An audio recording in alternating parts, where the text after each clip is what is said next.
औज़ुबिल्लाहिमिनश्शैतानिर्रजीम बिस्मिल्लाहिर्रहमानिर्रहीम। आपका मेज़बान आरिफ जहांगीरी एक दफ़ा फिर प्रोग्राम कम्युनिटी टॉक के साथ नाजरीन हाजिर है। नाज़रीन, आपसे वादा किया था मैंने पिछली दफ़ा कि वो वक्त की कमी थी और मुझे जो है वो कार्नी साहब ने जो स्प्रिंग बजट जो लिबरल गवर्नमेंट ने दिया था उसके ऊपर काफ़ी बात करनी थी, क्योंकि काफ़ी लोग उसको प्रेज़ भी कर रहे हैं, लेकिन बहरहाल उस बजट के अंदर बहुत सारी पॉजिटिविटी मौजूद है और उसके ऊपर हमने डिस्कस करना था। कुछ रिस्क फैक्टर भी डेफिनेटली उसके अंदर हैं कि जनाब कि हम जो ये फॉरेन इन्वेस्टर्स को के दरवाजे खोल रहे हैं उसके अंदर बड़ा रिस्क तो होता है अपनी जगह पर, या फिर ये कि हम जो है यहाँ से बिजनेसेस को किसी दूसरी जगह पर मुंतकिल करते हैं, तो ये भी इश्यूज होते हैं। लेकिन बहरहाल टैरिफ की वजह से जो मसाइल हैं इस वक्त मेटल इंडस्ट्री को, उसके हवाले से भी बात करेंगे। इसके अलावा जो सीधा सीधा पॉइंट्स हैं कुछ इस बजट के हवाले से, उस हवाले से बात करेंगे, डेफिसिट के हवाले से बात करेंगे। और मेरे आज के मेहमान जनाब हमारे फाइनेंशियल एडवाइज़र भी आप समझ लें, और जनाब एक बड़ी ज़बरदस्त फर्म चलाते हैं फाइनेंस की, CEO हैं असदुद्दीन साहब, दीन एंड एसोसिएट के। उनको हमने दावत दी है कि इस मौजू पर बात करते हैं। आइए उनसे गुफ्तगू करते हैं। बहुत बहुत शुक्रिया Asad once again for giving the time to Toronto 360 TV. Thank you very much, Arif bhai. Assalamu alaikum, and congratulations to you and your team. Keep up the great work. Thank you. So Asad, we know that the Canada, there's a great shift is going on at the moment, because either we see this type of initiative by liberal government when we have our famous Prime Minister, I forget his name, when the war of against the Iraq is taking place. That John Chrétien. John Chrétien.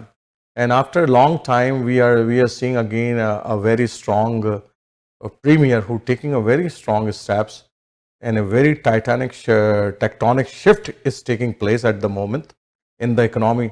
How you see overall big picture, and then we go to the different segment. So there is a tectonic shift in the world. Trump has expedited the world to recalibrate their relationships with United States. The issue is quite deep and is systemic in the American political system and establishment. For starters, they have had a callous disregard for international law and agreements. You can see the difference when they went to the Iraq war. They at least pretended to go to the United Nations Security Council to get a consensus, even though they lied about the weapons of mass destruction. But that drama went on. Today, they're completely disregarding the United Nations Security Council. They're not upholding the agreements with Kuzma and free trade agreements. He came in and started declaring tariffs, which were ultimately struck down by the American courts, but the damage is too deep. Okay, we can see that he has made pronouncements to make Canada the 51st state. He was very disrespectful to the Japanese Prime Minister. He was disrespectful to the British. Even the recent visit by King Charles went wrong. If anything, it got worse. So I think Canada is going, specifically Prime Minister Mark Carney, is leading the world and the middle powers to become a force and an alternative to the hubris and hegemon behavior of the United States. Do you think that, let's suppose, I have come in my mind, right, that let's suppose that there is no Trump, right? Do you think that even though America behaved like this? Trump is America, America is Trump. Okay. This whole concept of blaming a leader is not true. Okay. The leader represents the people. I think people said, okay, he got elected once, but it's a second time. And what I understand is now is that many Canadians who even live in Florida and such places are selling their properties. They're divesting their interests in the United States over to other places. I'm not saying it's happening 100%, but let's say that represents 25, 30, 40.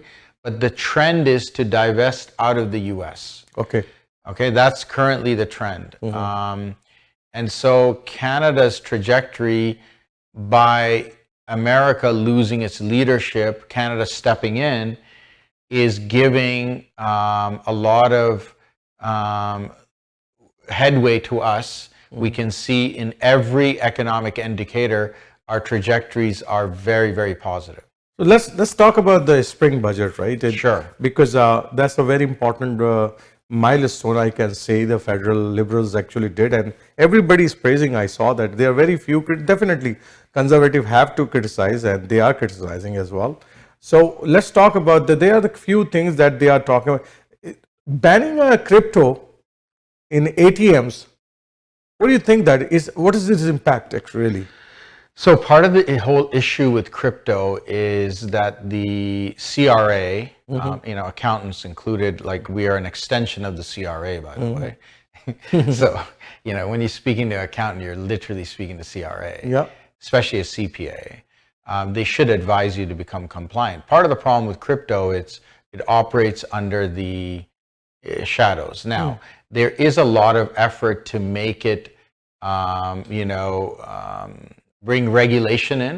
So Coinbase and many other crypto exchanges have been regulated, but there's also a lot of deregulated space in crypto itself. A lot of scams have happened, a lot of things like that are happening. And if the government feels they're not able to track money that's coming from, they don't know what source, they're going to try to obviously stop that. And it's not something surprising to me. Okay. So do you think what the benefit is coming from? Well, crypto itself is, it's a means of transporting your money around the world. I don't think it's a bad idea to have a position in there if somebody should. But generally, the banking sector is pretty safe. There have been some bad instances like the truck protests and stuff that have happened. But I think our economy, especially in Canada, is quite stable. So, it's still up for debate. Crypto has been under debate for the last 10 years. Yep. And definitely one of the perception is definitely is there that it was built by underworld or the criminals and those people who want to transfer the money under the hands, right? They don't want to be the legalize their moving the money from one end to the other. I mean, look at China. China is right now the leader in technology in the world. They've actually passed America. The top 10 universities, 8 of them are in China. They have a very restrictive approach to crypto. Okay. So we can see other precedences around the world, China being primary, that there are obviously some concerns they have. So I don't see why Canada would not follow suit. Okay. So let's move on to another very important aspect of the spring budget is the CCP percentage cut down, right? Before everybody have to pay like 9.9% of the CPP contribution. Now it's bring down to 9.5. What significance you see there? So although it's not significant, we're going to see a lot of employers and employees contribute a little bit less. And if the current management of the CPP continues to be well managed, actually that's a very positive sign. Okay. What that tells me is that the management of the pension fund is being done well. Okay. There are instances around the world where they have not managed it well. Canada, to its credit, has managed it well. Okay. Okay. And then if they're reducing it, it means there's more people contributing to CPP, which is allowing them to cut. Okay. You can see France has not enough people to contribute towards retirement and pensions because their workforce has depleted. Okay. So Canada, that's a positive sign that's a positive economic indicator. So one of the significant news, which I myself is praised as well, that he is looking that there's a shortage of definitely the workers, right? Skilled workers, and the government is planning that 100,000 skilled workers should be trained in the next 5-6 years, right? And they are investing around $6 billion. That one, this is a huge number. And other side, I don't know that the immigration and all those things are there as well. How you see this whole picture, where we are heading actually? Okay, where we're heading is that, people who are taking useless degrees, like, and I don't want to point out the specific, I think all degrees are useful, but if we are ideally looking to get into, to to earn money or get a job post-graduation, it is preferable to go into those areas that are going to give us the return. So right now, what the Canadian government has done is they've identified they have a definite, a lot of people retiring in skilled trades and other areas, and it's quite lucrative, very good for young people to consider. So they're going to invest, and through Service Canada and different programs, they're going to take people who are unemployed. They're going to take people who are searching for work, put them in these programs and get them employable, hired, and rely less on immigration, and convert the unemployed or people who are currently looking for work into a trade or a profession where they can get employed and get going. So it means it is a motivational move for the youngster actually, that they will go toward the trade, and there is a lot of government investment and development is going on, and we need a lot of people for this one, right? I tell people, like, this, especially in our community, oh, he's becoming an electrician, so they will look down on that, or they'll look down on, oh, he's becoming plumber. A plumber, woodworker. And I tell them, look, if you have that concern, get the skills, start your own company. Exactly. Go get commercial contracts. Go and do this job as a business, because there's exponential demand in this area. Definitely. Those I see, I myself know, one of my friend, 2 children, they did this auto sector repairing, right? Car and those things. They did the certification, they did the skilled degree from the college, and they are running the workshop, and they are very successful, and they are running the huge workshop, and they're making a lot of money. So people is very successful. Yes. Is not necessary. It's not necessary you have a university degree or something. No. If some child, there are the children who are very hands-on. And there are some people, definitely the brains people are there who can write, their intellectual level is different, but not everybody have the same intellectual level. Some people are very successful in a hands-on job as well. Absolutely. So I agree with the as Muslims, we know many prophets were carpenters. Many prophets were farmers, shepherds. Right now, if I tell you that the farming industry is very lucrative. As an accountant, I can tell you, you ask me the question, I'll tell you this is the industry you're going to make money in. Okay. Because we see the numbers. Exactly. We know that if you just lease land and you cultivate crops and you sell it, you're going to make money. Yep. Yeah, so absolutely. There is no such thing as any profession is below your dignity. Every profession in Islam is respected. Okay. Even Dawood alayhi salam was a blacksmith. He knew how to melt the iron, right? So I don't, I respect all professions. As an accountant, I have to do the accounting for them. But there's great opportunities in Canada for sure. So नाज़रीन, एक चीज़ बड़ी important है यहाँ पर, क्योंकि आइए government बहुत सारा इन्वेस्टमेंट करने आगे जा रही है डेफिनेटली, और एक बड़ी अपॉर्चुनिटी यूथ के लिए होगी. जो बच्चे, जाहिर बात है, आपके सारे बच्चे बहुत ज़्यादा स्मार्ट नहीं होते, सारे बच्चे बहुत ज़्यादा, तो आप ये कोशिश करें कि अपने बच्चे को राइट ट्रेड के अंदर डालें, उसका माइंडसेट देखें. आने वाले वक्तों के अंदर बहुत फ़ायदा होगा, बच्चों को आसानी के साथ जो है वो अपनी ज़िंदगी को गुजार सकेंगे एक अच्छे स्किल सेट के साथ. और स्किल सेट का होना आज की दुनिया में वेरी इंपॉर्टेंट है. This very important. खासतौर पे मैं Muslim community, Pakistan, India, because we all want to make our children doctor and engineer. We don't think of other than that one. और ज़्यादा से ज़्यादा अकाउंटेंट्स बना देंगे या लॉयर बना देंगे, but we are not thinking that our children become one of the finest electrician, one of the biggest plumber or carpenter or anything. This is a huge industry, and those people who have those skills, they are minting the money at the moment, I'm telling you. Even, the people who repair trucks. Yes, they are making the money. Truck mechanics, they're in great demand. Right now, actually, anybody who's watching this, if they want their children not to have debt by going to school, universities, you should join the military. Exactly. When I was going to school, I tried to join the military because of the discipline.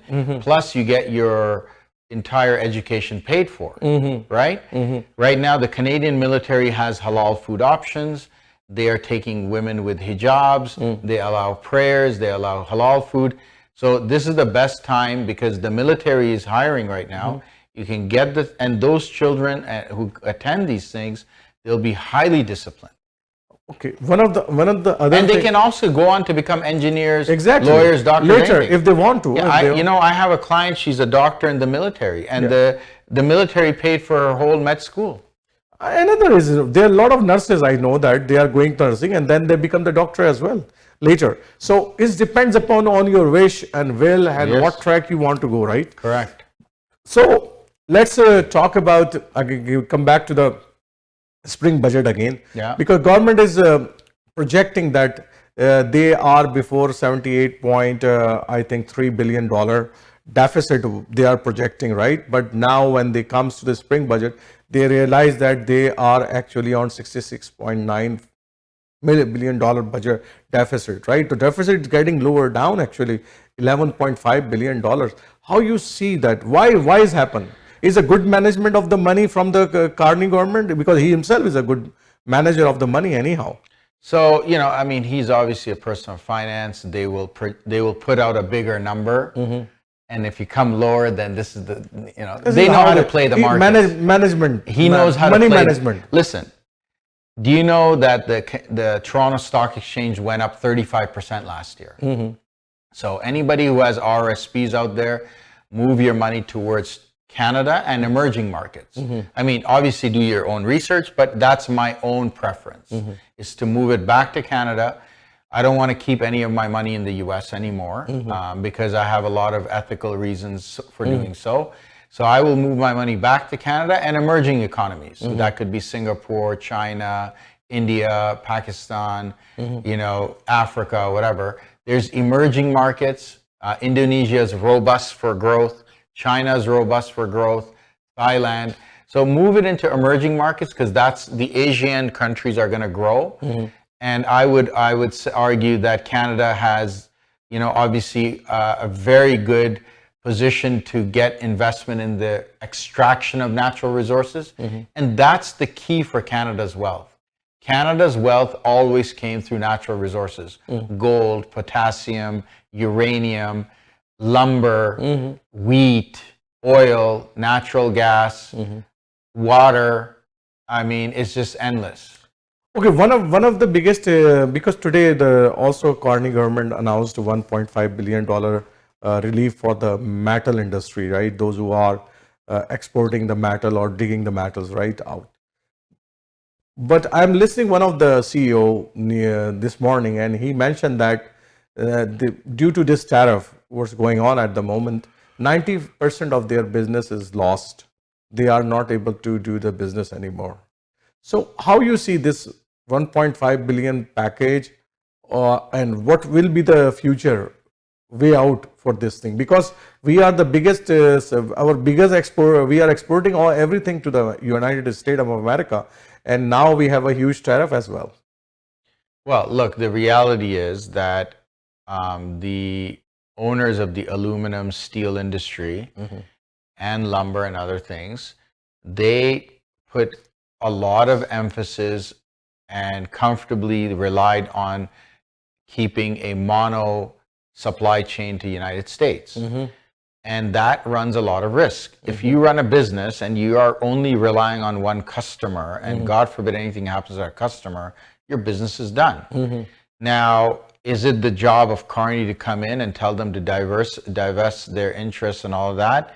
Yes, he is doing that. It will take time. However, America is also suffering from not receiving our highest quality aluminum, highest quality steel, highest quality lumber. I mean, they can't really replace that easily. They can try to, but it's not going to be that easy. So I think this tension will be ongoing, but eventually there will be a realization that there's certain things we get from the US that we need, and we'll have to continue to maintain those supply chains. Certain things they get from us, it's better for us to just continue to supply them. But right now it's not a good time because, Trump is trying to really be disruptive. But what's happening, the good news is that eventually time will resolve that issue, because at the end of the day, we are still neighbors, and he's going to get swept out in the November elections. The Democrats and Republicans want a restoration with Canada to a point where there is this trade has restarted, because it's unnatural for them to close their borders, unnatural for them to stop trade with Mexico. And by the way, Canada is making a deal directly with Mexico now. So there is a lot of pressure being put on. But the interesting thing is, in spite of all the pressure Trump put, he thought we were going to buckle. He thought we were going to capitulate and just say, yes, sir, 3 bags full. But Canada said no, and their budget is looking good. Whereas in the US, their Treasury Department is showing their deficit is getting higher and it's unsustainable. So you look at the Federal Reserve in the United States is saying, we cannot reserve this, we cannot continue this trajectory. And the Canadian trajectory is lower deficits, invest in the National Wealth Fund. Okay. Sovereign fund. We talk. Let's come to the talk about that Canada sovereign fund as well. Yeah. Because that's a new fund, and definitely the government want to develop new areas of development, right, in the country. So the peoples get job, Yes. and get the new transits, new trades. Sure. And also, currently government also trying to make a good relationship with China and India as well. I see that. Yeah. And they make but one of the danger is there, right? You know very well, right? One of the danger is there that if the lot of things are going to be outsourced to China and India, just like before we have a lot of things, call centers, supports and everything. So the local peoples who are going to be trained here, they are jobless, and still the many youth are really frustrated. They are not getting the job even. So I think there is a lot of things in here. Look, right now, young people are needed, as there is a deficit of 50,000 electricians in Ontario. So I think if we recalibrate our people to go into the army, the police, these trades, that will alleviate some of the issues. As far as the outsourcing and thing is concerned,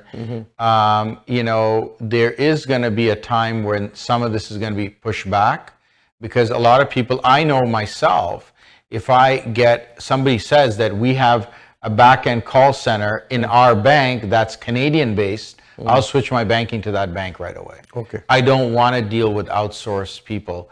I understand there's value propositions, there's economies of scale and this and that, but I think eventually things will correct. But Canada is going to supply something India just simply doesn't have: natural gas, oil, uranium, potash, wheat, soybeans. There's so many things we can supply. So one of the I saw the blockade is there when we are asking about the trade, especially the oil trade between the provinces, right? There is one of the biggest challenge Canada is facing at the moment, because pipeline cannot make, things are cannot made, and that's why the money, you see what is the prices of oils is here. Even though government give 10-cent relief as well, but you see that today the $150 USA barrel, one barrel is $150. It goes high. So tomorrow maybe the $2 cross, I think so, somewhere. So Canada is very insulated. If you look at right now, a lot of countries around the world, people are lining up to fill their gas in their house, just to cook food. It's a real big, this guy has created international chaos at Mr. Trump and his administration. Canada, okay, so the Sovereign Wealth Fund is going to identify projects where private sector will come in and say, okay, we're willing to match $5 billion. Then Canadians themselves will be able to invest into these projects that they believe in. So Canadians believe in having ports where their oil can go to different markets. So can Canadians not invest in it? Sure they can. Okay, so it's going to be a combination of public and private partnership, and it'll be open for the Canadian public to involve themselves in it. So I think he's taking a good approach. By the way, Canada not only is very powerful in the resource sector, we're also very powerful in the banking sector. Our banking sector is stellar. Our insurance industry, Manulife and these ones are Canada Life are doing phenomenal around the world.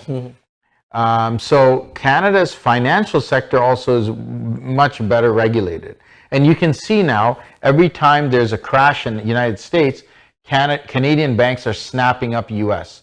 So you see TD, RBC, CIBC as far as Bahamas now, right? Yep.